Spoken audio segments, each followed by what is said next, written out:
Boa noite, queridos amigos, queridas amigas que nos acompanham pela Rede Amigo Espírita. É com alegria que nós estamos aqui em mais uma quarta-feira para seguirmos com os nossos estudos acerca da obra Calma. Agradecendo aí a participação de todos. Semana passada nós tivemos um pequeno problema com a internet que não nos permitiu concluir o estudo. Retomaremos, portanto, hoje o estudo do capítulo que faríamos semana passada, e agradecemos aí a todos pela compreensão, pela paciência. Esperamos que a internet hoje possa contribuir. Se viermos mais uma vez a cair, pedimos que aguardem, com paciência, que tentaremos retornar de todas as maneiras possíveis para a gente levar adiante aí o estudo e esse capítulo. Então, mais uma vez, a nossa gratidão pela presença, pela participação de vocês, com os comentários, compartilhamentos, com as dúvidas. O nosso abraço aqui para o Ronaldo Santana, sempre aí conosco nos estudos, a Beatriz Palhas, a Ana Lúcia Gouveia, lá de Fazenda Santa Branca, em Goiás, o Márcio, lá de Paracatu, Minas Gerais, a Alexandra, lá de Jundiaí, a Jane e o Aimoré, o Tiago Pacheco, lá de Curitiba, a querida amiga Patrícia Demarco, lá de Belo Horizonte, aqui pelo Face também o pessoal chegando, a Rosana Viana, a Heloísa Nascimento, a Fernanda Guerreiro, a Adélia Queiroz. Para todos vocês, um grande fraterno abraço, que Jesus nos abençoe nas reflexões desta noite.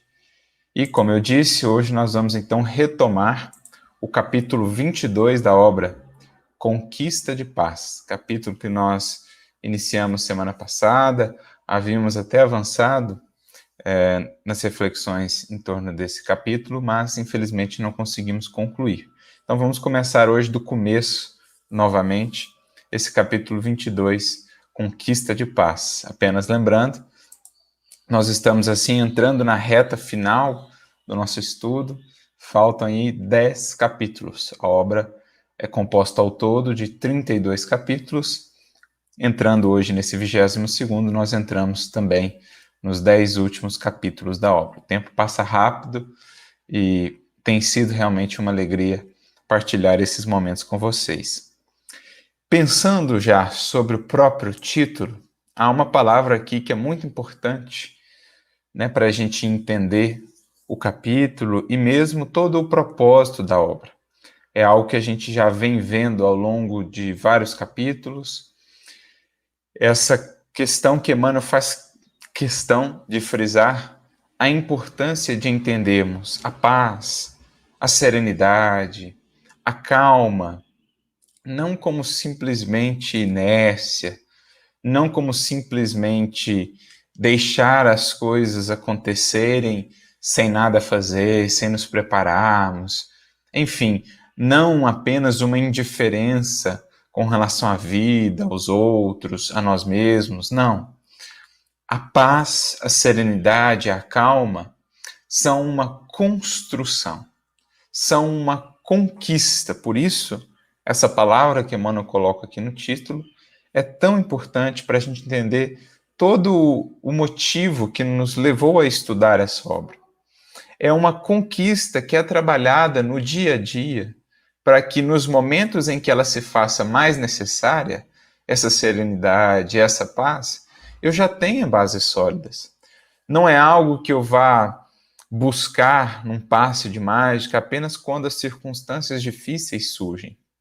Então a gente recorda, por exemplo, um dos capítulos em que Emmanuel deixou isso claro, o capítulo 5, quando ele nos fala que ninguém possui uma serenidade que não construiu, que não edificou, e que a serenidade não é uma edificação que se faça a toque de mágica, mas sim pelo trabalho da paciência em ação. Trabalho este, muitas vezes, duro e áspero.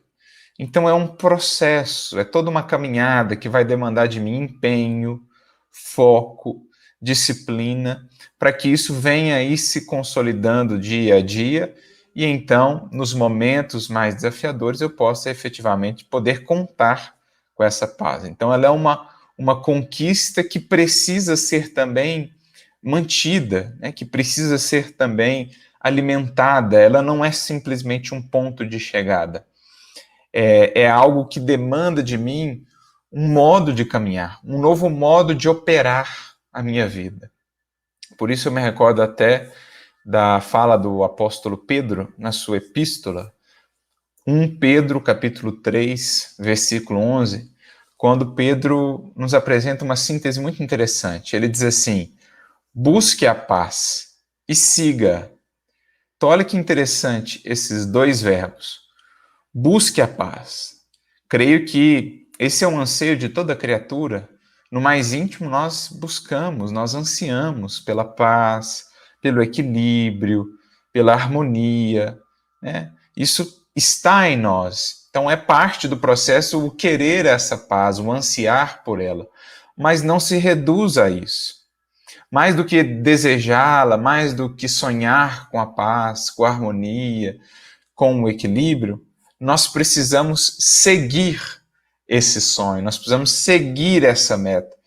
E o que esse segundo verbo quer nos dizer? Ele quer apresentar essa feição de continuidade, de um processo que se desenvolve paulatina e gradativamente, algo que é feito no dia a dia, na maneira de me relacionar com os outros, na maneira de me relacionar comigo mesmo, né, nos esforços que eu faço diariamente, nas pequenas disciplinas que preparam as conquistas gradativas do espírito, nas pequenas disciplinas que nos preparam para as conquistas maiores do amanhã. Então, assim se dá esse processo de construção da paz, da serenidade ou da calma. Aqui nós as tratamos como que sinônimos, mas é imprescindível a gente fixar isso. Não é simplesmente algo que eu faço, né, da noite para o dia, então pronto, eu conquistei essa paz. Não, é um processo. Busque a paz e siga, ou seja, eu preciso então ir alimentando, ir cultivando as minhas aquisições crescentes de paz no dia a dia, para que essa paz ela floresça cada vez mais, ela abunde cada vez mais. Então é interessante a gente refletir nessa simples palavra que está aqui presente no título. Emmanuel não nos traz palavras em vão, e conquista frisa para nós, então, esse esforço implícito na construção dessa paz. É o que a gente tem buscado refletir ao longo de todo esse estudo até aqui. Pois bem, Emmanuel, então, iniciando o seu comentário, ele vai dizer assim: em muitas ocasiões, especialmente quando se te agravam as situações difíceis, perguntas a esmo como conquistar serenidade, de maneira a varar os percalços do dia a dia. Então, mais uma vez, olha algumas palavrinhas aqui que fazem toda a diferença. Uma expressão que Emmanuel insere nesse parágrafo, que é muito importante. Ele coloca aqui, perguntas a esmo, como conquistar serenidade. Então, essa expressão a esmo traz justamente essa ideia de que não é algo muito focado, não é algo no qual estou muito empenhado, não existe ali realmente um objetivo claro, um esforço dedicado e disciplinado para conquistar isso. Então é o que a gente geralmente vê nos quadros da experiência terrestre. As criaturas vão vivendo de maneira negligente, descuidadas de si mesmo, da sua espiritualidade, da sua vivência interior, da sua comunhão com Cristo, da prática do Evangelho. E então surgem as experiências mais difíceis, e especialmente nesses momentos é que elas então se recordam do valor da serenidade, do valor da paz, ou quando elas vislumbram indivíduos que mais atentos, né, que mais conscientes buscam realmente consolidar e cultivar essa paz e essa serenidade, que conseguem, por isso mesmo, passar pelas experiências difíceis com esse valor, com essa solidez, com essa resiliência. A criatura, então, lembra-se da necessidade dessa construção, mas geralmente, diz aqui Emmanuel, somente quando as coisas ficam mais difíceis.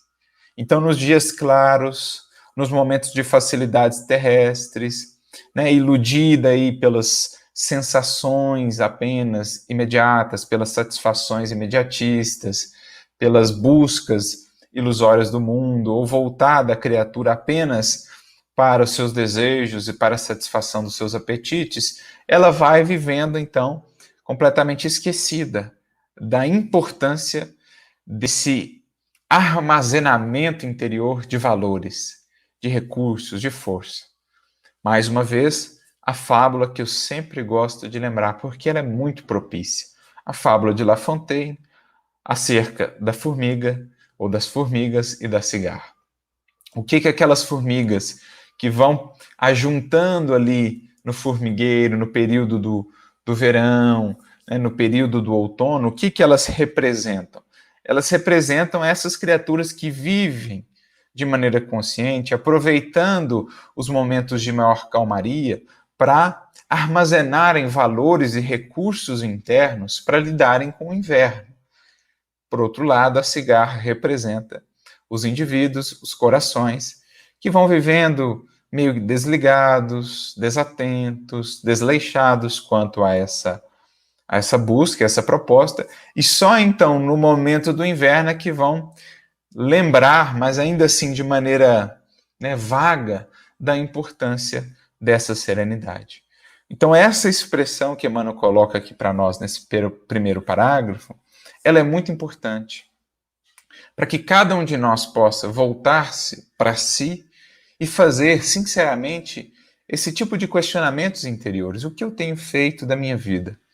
Como eu tenho me preparado, né? Como ou quanto eu tenho investido na minha vida interior, na conquista aí dessa serenidade, dessa paz que me permitam, no momento da dificuldade, não me lembrar tardiamente da sua necessidade. Eu estou apenas perguntando a esmo, sem foco, sem definição, sem empenho como construir isso, ou realmente estou dedicado, estou voltado para esse tipo de edificação?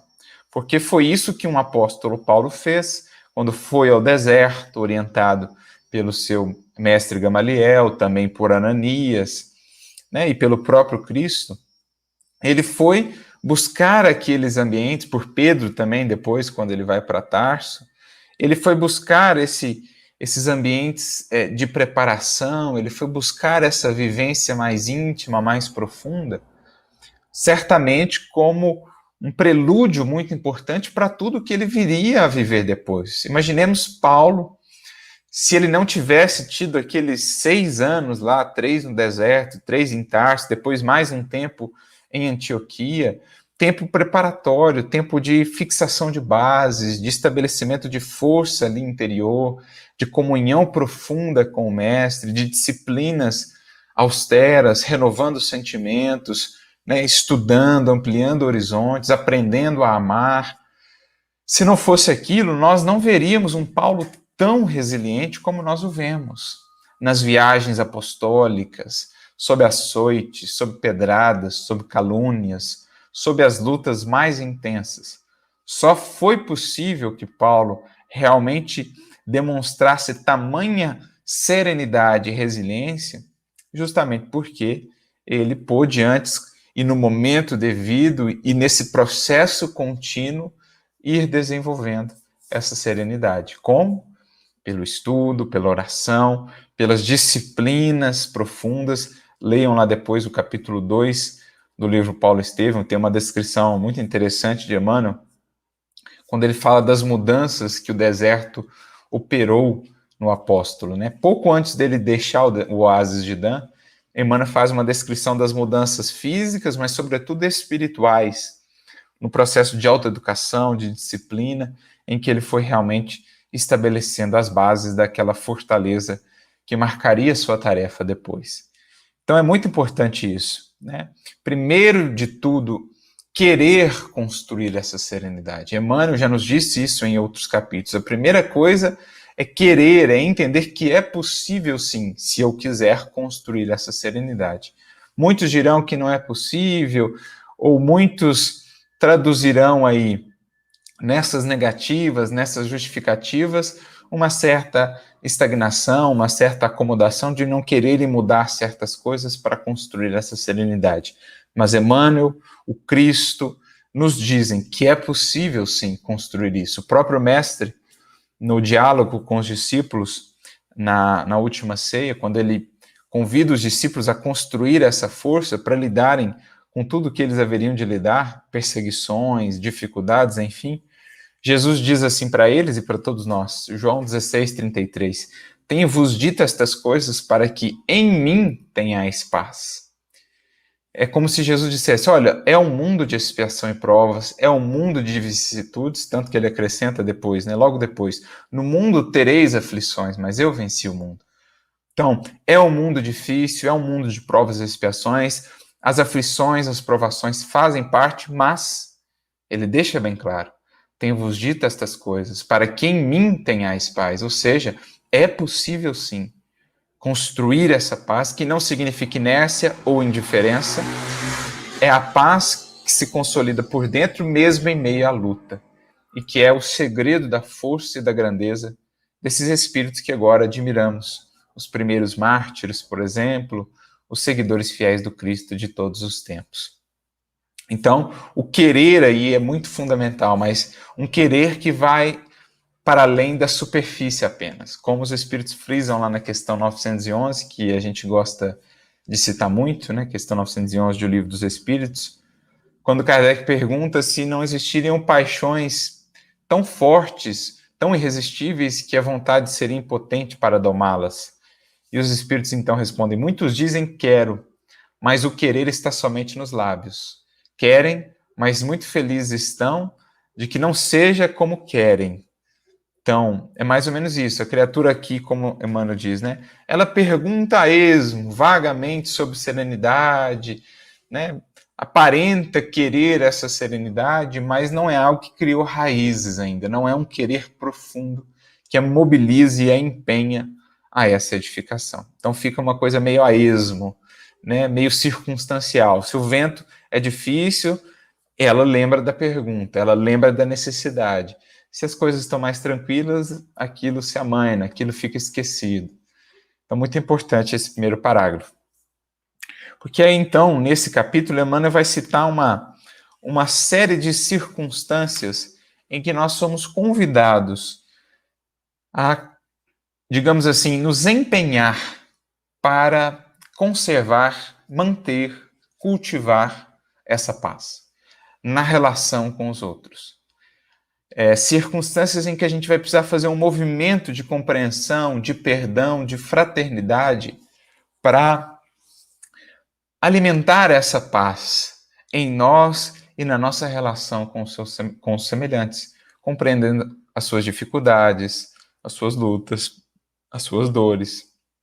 Então ele vai trazer uma série de exemplos, mas antes ele traz um parágrafo como que introdutório. Ele diz assim, imagina-te no lugar daqueles que se te fazem motivos de irritação e examina-te um tanto mais. Então, na convivência humana existirão os atritos, porque somos seres imperfeitos, né? Assim como numa máquina, por exemplo, num mecanismo, no contato lá entre as peças, entre as engrenagens, eu vou ter atritos, eu vou ter desgastes, eu vou ter ali o calor, e eu preciso colocar ali um óleo lubrificante, por exemplo, no motor de um carro. Assim também, na convivência humana, a gente precisa trazer para essa convivência o óleo da compreensão, do perdão, que é o que vai tornar essa convivência possível, mais amena, mais enriquecedora para nós. Isso é conquistar a paz, é investir nela no dia a dia, a começar de nós mesmos, né? A Janaína Santana, inclusive, trouxe aqui para nós no YouTube, que a humanidade atual associa paz com ociosidade, com coisas externas, lugares, situações, não descobriu que é uma conquista gradativa, interior e individual. Então é isso, é algo que começa de mim, do meu empenho, e que se comunica também aos outros, que contagia. Quando eu trago esse óleo do perdão, da compreensão para a convivência, ela não se torna apenas mais amena para mim, mais enriquecedora para mim, mas para o outro também. Então, eu passo a contagiar o outro com esses valores. Por isso, Emmanuel nos convida aqui a fazer esse esforço de nos imaginarmos no lugar do outro, né? No Pensamento e Vida, no capítulo 10, em que ele trata do entendimento, ele vai definir o entendimento como a fraternidade operante, que é quando eu faço esse movimento interno, sobretudo do sentimento, de olhar o outro, de ver o outro nas suas dores, nas suas limitações, de compreendê-lo mesmo, né? Isso é fraternidade operante, é entendimento. E é o que ele está dizendo, imagina-te no lugar deles, né? Entendendo que essa imaginação aqui, ela é o fruto de uma árvore enraizada no amor. Então, se no meu coração eu tenho o sentimento da compaixão, do amor, se a árvore tem essas raízes, qual será o fruto que ela vai produzir? É o fruto do entendimento, da compreensão. Então, eu vou conseguir vislumbrar o outro, né? De maneira mais compreensiva. E vou conseguir olhar para mim, mergulhar mais fundo em mim com humildade, com compreensão, para ampliar ainda, renovar o meu olhar em relação ao outro. Então, a paz ela é uma conquista diária, ela é algo que precisa ser diariamente alimentado e cultivado. Né? Existirão aqueles que vão ser motivos de irritação, aqueles que vão nos criar empecilhos, como nós também criamos para os outros, mas se eu estou imbuído desse sentimento, os frutos que vão nascer na minha reflexão, na minha imaginação, serão os frutos doces e saborosos da mansuetude, da brandura, do perdão, né? E do autoconhecimento. Por isso, Emmanuel diz aqui também, examina-te um tanto mais. Então, o outro está sendo uma dificuldade para mim? Vamos olhar para mim primeiro. Será que muito desse procedimento do outro não deriva de alguma coisa que eu estou fazendo? Será que eu não tenho nenhuma parcela de responsabilidade, de influência nesse proceder do outro? Então, é sempre muito sensato e um grande gesto de humildade identificar em mim primeiro as possíveis causas de uma convivência difícil, né? Então, ver no outro também um espelho de mim mesmo, o que nele me incomoda tanto, será que isso não está em mim e que está incomodando ele também, portanto? Então, ele começa com essa abordagem, Emmanuel, para então listar para nós os exemplos. Ele diz, se em teu grupo de trabalho desempenhasses a função do chefe, atormentado de problemas e conflitos, estarias talvez em mais duras condições de intemperança mental quando isso acaso acontecesse. Então, olha só, o chefe, né, essa figura tantas vezes mal falada, né, essa figura tantas vezes depreciada e tal, nesse novo procedimento que Emmanuel nos convida a adotar, façamos essa reflexão e nos coloquemos no lugar dele. Imaginemos-nos com tantos deveres, com tantas responsabilidades, né? Consideremos lá o nosso chefe, com quem talvez tenhamos dificuldades de convivência, ou que em determinado dia estava um pouco irritado, estava um pouco mal-humorado. Façamos a reflexão, se estivéssemos no lugar dele, com tanto de coisas que ele tem que resolver, tantos relatórios, às vezes ele tem um superior ao qual ele responde também, que estava irritado naquele dia, que o estava cobrando, às vezes ele está passando por dificuldades familiares, às vezes um outro departamento da empresa está com uma série de problemas, ele não está conseguindo nem dormir direito à noite, às vezes o trânsito foi difícil aquele dia, ele tem que andar 1 hora, 2 horas no trânsito para chegar no trabalho, está passando por uma enfermidade no lar, enfim, está atrasado com um monte de documentos, de pendências, outros funcionários não estão conseguindo também entregar a prazo. Façamos um simples movimento de reflexão e a gente encontraria tantas possibilidades que nós não conseguimos abarcar de todo, que podem estar por trás daquele mau humor, daquela dificuldade naquele dia, que a gente naturalmente vai sendo impelido a compreender, a olhar com mais paciência, com mais brandura, porque fôssemos nós no lugar dele, com tanto de demandas, com tanto de ocupações que ele tem, talvez estivéssemos em circunstância pior que ele, mais irritados ainda, mais irascíveis ainda. Então é preciso sempre tentar entender o que está debaixo do mar. A gente vê a ponta do iceberg e acha que ela é tudo, mas não considera todo um montante de problemas, de dificuldades, talvez, com que o outro está lidando, né, que fazem esse fundo aí, que estão abaixo daquilo que a gente consegue ver, e nos fixamos só naquela ponta do iceberg que está ali em cima, que nos fere, que nos causa um certo incômodo, sem fazer esse movimento reflexivo, intuitivo, um movimento, sobretudo, de compreensão, de compaixão, de amorosidade, para tentar nos colocar no lugar daquele outro diante das suas tantas demandas e desafios. Enfim. Depois Emmanuel prossegue invertendo. Caso te visses na posição do subalterno, ou seja, primeiro ele falou do chefe, né? Aquela figura muitas vezes tão atacada, tão depreciada pelos funcionários. Agora invertamos, imaginemos que fôssemos nós agora o chefe e olhando, analisando agora o subalterno, o empregado, aquele que vai cumprir ali uma determinada função. Caso te visses na posição do subalterno, faceando às vezes amargos dramas domésticos, é provável evidenciasses mais lentidão no serviço a fazer quando isso viesse a suceder. Então, coloquemos agora, imaginemos, né, somos lá chefes de uma empresa. Coloquemos-nos no lugar dos nossos funcionários, dos subalternos. O indivíduo, naquele dia, não está conseguindo cumprir o trabalho muito satisfatoriamente, ou ele chegou um pouco atrasado, ou ele está um pouco agitado, impaciente. Enfim, façamos esse movimento de reflexão, de busca de compreensão, né? Tentemos, inclusive, dialogar com ele, entender um pouco mais os seus dramas, as suas lutas.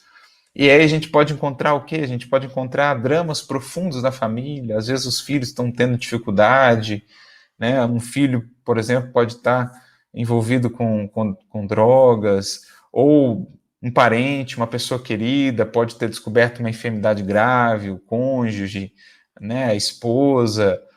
Ele pode estar com dívidas e preocupado, ansioso com tudo aquilo. Ele pode passar por uma tremenda dificuldade no deslocamento até o trabalho. Às vezes ele tem que pegar 1, 2, 3 metrôs, ficar 2 horas no trânsito, então já chega exaurido, já chega cansado, e aí ele tem que fazer um segundo turno à noite, ou estuda à noite. Enfim, quantas e quantas coisas não podem estar por trás dessas dificuldades do outro, que vão me criar ali uma irritação, porque ele não está conseguindo cumprir o prazo, porque ele não está sendo, não está produzindo tanto quanto se esperaria, enfim. Vamos ao diálogo, vamos entender melhor o outro, antes de nos deixarmos tomar pela irritação e de logo sairmos cobrando, atacando, ferindo. Vamos à compreensão, vamos a um diálogo. Olha, você está precisando de alguma coisa, está com alguma dificuldade, é possível auxiliar. Percebem? Como a gente muitas vezes deixa isso tudo de lado para tomar logo aquele primeiro impulso. É muito mais fácil irritar-se. É muito mais fácil descarregar todas as nossas frustrações no outro, né? Sem tentar conhecer tudo o que o levou a, às vezes, um procedimento equivocado, que nos prejudicou, que nos causou um determinado incômodo. Então, esse é o movimento de quem compreende, de quem serve, de quem ama. É o que se espera daquele que tem por mestre o Cristo, né? Como diz aqui a nossa querida amiga Inês Fernandes, nunca sabemos o que o outro está passando. Muitas vezes julgamos sem saber. Frequentemente, né? Porque a gente mantém essa distância, não faz esse movimento da fraternidade, não busca se aproximar e compreender, e é mais fácil dessa distância que a gente mantém, dessa indiferença calculada, apontar o dedo e projetar nele toda a responsabilidade de dizer que ele é o autor da nossa infelicidade, da nossa... É ele aquele que roubou a nossa paz. Se de fato a nossa paz fosse assim tão duradoura, ele não teria, ninguém teria esse poder. Então isso já é por si um indicativo do quanto nos cabe ainda investir em vida interior, em autoconhecimento, para que a nossa paz não seja assim tão frágil, né? Não seja assim tão suscetível. A querida amiga Patrícia Demarco traz aqui para nós, né, no YouTube: diálogo é o agente que nos expõe o mundo íntimo. O verbo é o espelho que nos reflete a personalidade real para julgamento dos outros. Falarás e aparecerás. Emmanuel. Então, buscando esse diálogo e que a gente realmente demonstra o quanto estamos conscientes e dispostos a caminhar com Cristo, a nos transformar à luz do Evangelho. Ao invés de expressar o vinagre, o fel do coração, buscar renovar o sentimento dia a dia, pelos vários meios que estão ao nosso alcance para isso, para expressar na nossa palavra, no nosso diálogo e mesmo no nosso olhar, aquilo que acolhe, aquilo que entende, aquilo que serena, aquilo que pacifica e que naturalmente vai renovando essa convivência, porque o outro, quando ele vê, né, isso de nossa parte, vamos supor, se ele teve um ato de impaciência, de grosseria para conosco, mas a gente retribui com bondade, com paciência, com compreensão, o outro ele se sente constrangido, ele se sente desarmado e então ele passa a refletir melhor. Agora, se a gente devolve na mesma moeda, ele se sente justificado no seu proceder e muitas vezes o conflito se aprofunda ainda mais. Mas quando a gente devolve com a outra face, como nos diz Jesus, a gente necessariamente desloca o outro, a gente faz o outro, né, ter um choque que é muito mais propício de levá-lo ao despertamento, a uma reflexão sobre a sua ação, do que propriamente se a gente devolver com a mesma moeda, né? A Kátia aqui nos pergunta, né, no Facebook, se esses comportamentos explosivos estão ligados ainda ao descontrole dos instintos. Sim, estão ligados ainda a esse desconhecimento de nós mesmos, a essa falta de mergulho interior, de fortalecimento da vontade, de autoconhecimento. A gente vem falando muito isso ao longo da obra, Emmanuel vem frisando muito isso. A gente comentou já bastante sobre a questão da cólera, né, dessas explosões.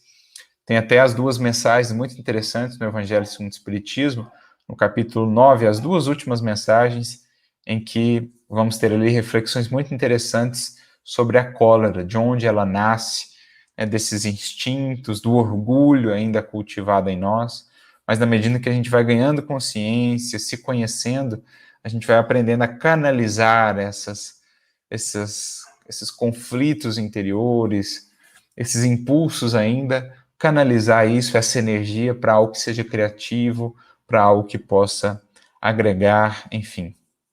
Muito importante isso. Considerando a possibilidade de seres o doente que te incomoda, então agora um outro exemplo que Emmanuel nos traz. Quando isso se verifique, der certo, não te reconhecerias com menos intolerância diante do sofrimento. Então, às vezes, aquele enfermo que você está cuidando, né, que é uma pessoa conhecida, um parente e tal, que está ali irritado, que, né, que cria incômodo, que cria dificuldades, que está ranzinza, né? Quem de nós poderia dizer que numa circunstância similar não poderia estar também dessa maneira? Então, busquemos analisar um pouco, né, o que a pessoa está lidando ali. Às vezes ela está acamada, ela está dias sem poder ver um horizonte mais bonito, sem mudar de posição, né? É difícil para a pessoa manter serenidade, paz, ainda mais se ela não tem ali um elemento de busca espiritual, se ela não tem uma espiritualidade já desenvolvida, trabalhada. A gente precisa entender o que a criatura pode dar e não esperar ou cobrar dos outros o que ainda não podem dar, né? Então é preciso fazer esse movimento de entender o enfermo na sua vivência ali, que muitas vezes vai resultar em impaciência, em revolta, em ingratidão, em reclamação, mas você não me ajuda, você não cuida de mim quando você está fazendo todos os esforços. Faz parte, né? Eu me recordo de uma fala interessante de São Vicente de Paulo, né? O apóstolo da caridade, ele que foi inclusive benfeitor espiritual de Eurípides Barçanufo, na última encarnação de Eurípides, né? Mas ele que viveu, se não me engano, no século XIV ou XV, mas que foi um grande espírito, né? E ele fundador da Ordem dos Vicentinos, que é uma ordem que até hoje, né, auxilia muito com a beneficência, com a caridade, com o apoio em asilos, com as pessoas aflitas, os sofredores, enfim. E ele então dizia assim às suas tuteladas, né, quando eles estavam lá servindo, por exemplo, sopa, e vinham lá os irmãos em situação de rua, os famintos, e às vezes reclamavam, falavam que não estavam bom, que não estava bom, eram impacientes e tal. E ele dizia então assim para as suas tuteladas: olha, muita paciência com os hóspedes de Jesus, porque eles são exigentes. Então ele via naqueles indivíduos os hóspedes do Cristo. E muita paciência, muito carinho para com eles, então, porque faz parte. A criatura naquela circunstância, né, vai saber que acesso ela teve a recursos espirituais para construir a serenidade. Nós que conhecemos o Cristo temos muito mais responsabilidade por, em circunstâncias difíceis, demonstrar serenidade, compreensão. Agora, não dá para esperar isso dos outros, nós não sabemos o quanto ele tem de espiritualidade, o quanto ele já conheceu, recebeu de recursos do alto, o quanto ele já viveu de dificuldades. Não, paciência, carinho e compreensão. São hóspedes do Cristo. E ele pede que tenhamos para com eles isso. Assim como Jesus o teve. Né? Quando ele cura lá os 10 cancerianos, os 10 leprosos, só um volta para agradecer. Né? Mas Jesus não cobra, não deprecia, não se irrita com aqueles que não voltaram. Porque ele sabe dos dramas humanos. Né? Ele sabe que a ingratidão muitas vezes será um traço em momentos de dor e de aflição. Na hipótese de haveres sofrido as longas tentações da criatura julgada em erro, é possível houvesses descido a mais baixo nível. Então, a criatura que está em erro, a criatura que tropeçou, seja no campo da política, seja no campo do poder, da fortuna, seja no campo da sexualidade, se você tivesse submetido talvez às circunstâncias que ela viveu, com as demandas, com os desafios, com as tentações pelas quais ela passou, quem de nós poderia dizer que permaneceria incólume, que não tropeçaria, que não cairia?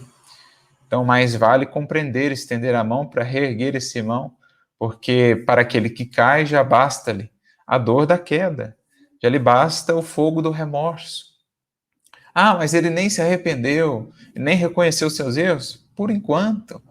Ninguém escapa da consciência. Então, mais cedo ou mais tarde, o tribunal que há em cada um de nós há de chamá-lo às contas. Né? Então, comecemos desde já a pavimentar, a abrir caminhos para ele de redenção. Como? Respondendo ao mal com o bem, apresentando para ele outros caminhos, estendendo-lhe a mão, onde outros só proferem condenação, orando por ele, se alguém à distância, orando por ele, mesmo aquele que é um pária aí, né, porque muito se equivocou, aquele que se torna um pária da sociedade, excluído e condenado por todos, oremos por esse irmão, porque é um espírito, e há de se reerguer, há de seguir avançando, há de chegar um dia à perfeição, como todos nós o chegaremos. Então, antes de condenar, saibamos nos imaginar naquela circunstância e conceber o quanto talvez ele tenha resistido até cair, que a gente possa ser o primeiro a ajudá-lo a se reerguer. Se te notasses na posição enfermiça da pessoa que te ofendeu, ignorarias se não terias ferido alguém com mais ímpeto. Então, aquele que ofende, aquele que fere, aquele que acaba sendo agressivo, no falar, no proceder, muitas vezes temos ali a explosão de uma panela de pressão, um indivíduo que não suportou os quadros dos seus conflitos interiores, né? Então, se nós estivéssemos passando por todos os problemas que talvez ele está passando, por todas as dores e conflitos íntimos, quem de nós poderia garantir que conseguiria sustar e coordenar toda essa pressão interna? Enfim, são os exemplos que Emmanuel nos traz, nos convidando a fazer esse exercício de imaginação e de análise, o examina-te a ti mesmo. Para concluir assim, analisemo-nos através das lentes da introspecção e reconhecer-nos-emos imensamente distantes da condição dos anjos. Então, basta um simples olhar para nós mesmos pelas lentes da introspecção, sincera, humilde, corajosa, para a gente ver o quão distantes ainda estamos dos ideais que professamos. Para ver o quanto muitas vezes exigimos ou esperamos dos outros aquilo que nem mesmo nós ainda consolidamos. E isso será, em nosso interior, em nosso coração, uma fonte gerando mais compreensão, mais paciência, mais carinho. Por isso o autoconhecimento é assim uma chave tão importante, porque ele não impacta só a minha vida, né?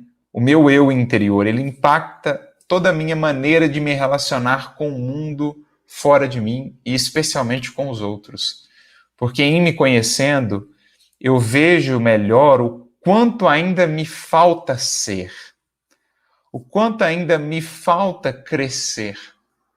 É porque se eu me prendo no orgulho, eu, fixado no passado, fixado no que já foi feito até aqui, eu creio que já avancei demais em comparação com o outro. Mas quando eu me comparo com Cristo, com os espíritos superiores, eu vejo que a distância que me separa deles é tão grande, que a distância que me separa do outro, que eu creio inferior a mim, é minúscula, é quase nada. Eu passo a me ver praticamente no mesmo patamar e na mesma condição que este outro, quando eu me comparo aos anjos, aos espíritos superiores. E isso é para mim um tremendo exercício de humildade que prepara então o que dá nascedouro à compaixão, à caridade. Isso nos ensinará que os companheiros com os quais convivemos nem sempre conseguirão apresentar, por enquanto, qualidades que ainda não possuímos. Porque a gente tem muito desse paradoxo, dessa contradição. O outro é que tinha que ser paciente, o outro é que teria que ter me perdoado, quando eu não quero saber de perdoar ninguém. O outro que poderia ter sido mais compreensivo, quando eu não sou compreensivo, eu não faço o mínimo esforço para compreender ninguém. Né? O outro que poderia ter me ajudado mais, quando eu não tenho me movimentado nada para ajudar os outros. O outro é que teria que ter sido mais simpático, quando não vejo a profunda antipatia que muitas vezes eu expresso ainda para com os outros. Então a gente tem muito dessa contradição, que nasce, sobretudo, dessa vivência em superfície. Né? A criatura que vive na superfície de si mesma, ela sempre vai ter esse conflito marcado nas suas relações com o outro, porque como ela está na superfície de si mesma, ela está sempre projetando em terceiros questões que são suas. Agora, quanto mais fundo vai a criatura, mais ela aprofunda também o seu olhar psicológico e compreensivo para com os outros. Então, uma boa medida de consciência, de aprofundamento interior da criatura, são as suas relações e a sua visão, sua maneira de enxergar o outro. Isso diz muito a respeito do quanto ela já tem enxergado de si mesma. Quanto mais intransigência para com os outros, mais desconhecimento de si mesma. Por isso, Emmanuel conclui, e raciocínios mais profundos nos farão sentir a necessidade de calma e tolerância, de uns para com os outros, em todos os momentos inquietantes da vida. Olha que interessante. Raciocínios mais profundos que nos farão sentir. Então, não simplesmente um raciocínio desconectado do sentimento. O raciocínio, a reflexão só é profunda quando ela toca no sentimento. Quando ela busca nas bases a compaixão, a sensibilidade, a caridade. Esses são os raciocínios profundos. Porque senão, se a gente fica só no plano da razão, do raciocínio, a gente justifica os procedimentos mais equivocados, a gente sempre acha justificativa para nos absolver de determinadas posturas e para condenar posturas muito similares no outro, mas quando a reflexão é profunda e toca o sentimento, a gente percebe realmente a importância da calma, da tolerância, nos momentos mais inquietantes da vida, nas convivências mais cotidianas que todos experimentamos. Daí, mais uma vez, o título que Emmanuel nos apresenta: Conquista de Paz. A paz é uma conquista diária, que precisa ser mantida, há uma manutenção para que ela permaneça florescente, abundante, vigorosa. E quais são os elementos essenciais para manter essa conquista diária? O perdão. Não há paz na convivência humana sem perdão. A paciência, a humildade, a caridade, que sintetiza tudo o que há de mais nobre, de mais puro que nos cabe desenvolver à luz do Evangelho. Benevolência, indulgência e perdão. Eis a definição de caridade, eis a chave da manutenção da paz no estágio em que estamos, no mundo ainda de expiação, de provas, de seres tão imperfeitos como nós somos. Sem isso, a paz estará sempre escoando pelas nossas mãos.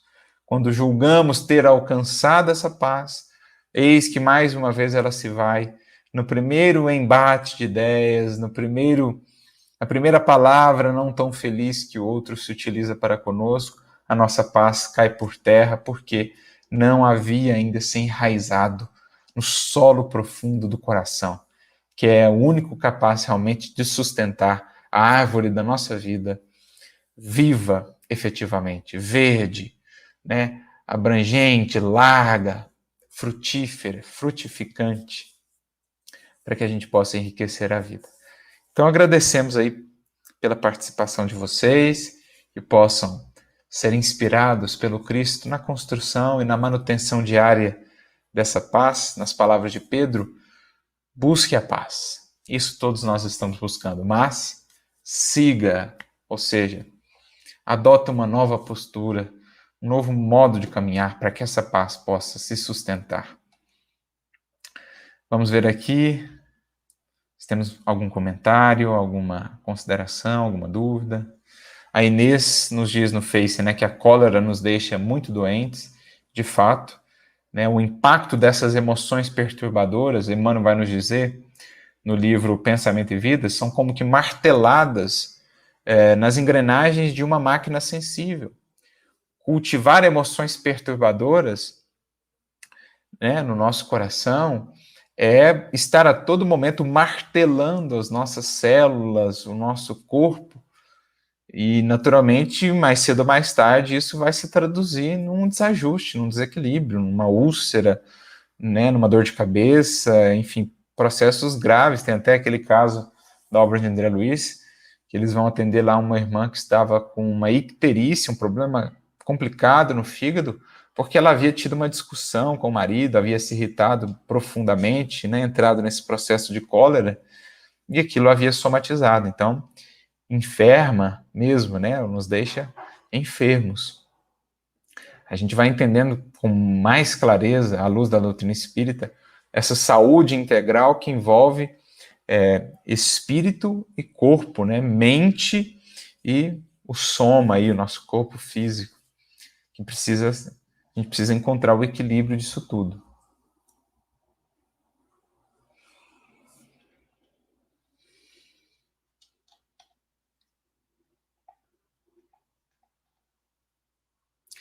A Cristina Saad nos traz aqui um trecho de Emmanuel, né, que é bastante pontual, bastante sugestivo. Ele diz assim: ninguém atinge o bem-estar em Cristo, ou seja, a paz, né, que a gente está falando aqui, não o bem-estar do corpo, né, não o bem-estar apenas do gozo, dos prazeres fáceis, não, o bem-estar em Cristo, que é mais o estar bem, né, a paz, a harmonia. Ninguém atinge o bem-estar em Cristo sem esforço no bem, sem disciplina elevada de sentimentos e sem iluminação do raciocínio. Ora aí, 3 elementos fundamentais, né? 3 pilares: esforço no bem, Desde os mais singelos esforços no dia a dia, a gentileza no lar. Não, eu lavo a louça, não pode deixar que eu limpo, não pode deixar que eu faço isso. Né? Essas iniciativas, essas gentilezas, a cordialidade. Sem disciplina elevada de sentimentos. Então, olhar para o coração, disciplinar aí os sentimentos e tal, à luz do Evangelho. E sem iluminação do raciocínio, estudo, né? Enriquecer a alma. Sem isso, não há paz, não há conquista efetiva de paz. Beleza, meus amigos? Agradecemos então mais uma vez o carinho, a participação de todos. Um grande abraço para todos vocês, uma excelente semana. Nos vemos então na quarta-feira que vem, dando continuidade aos nossos estudos. Muita paz no coração de cada um de vocês e que essa paz possa irradiar a todos os corações ao vosso redor. Que o Cristo lhes abençoe e lhes inspire sempre. Um grande abraço. Fiquem com Deus.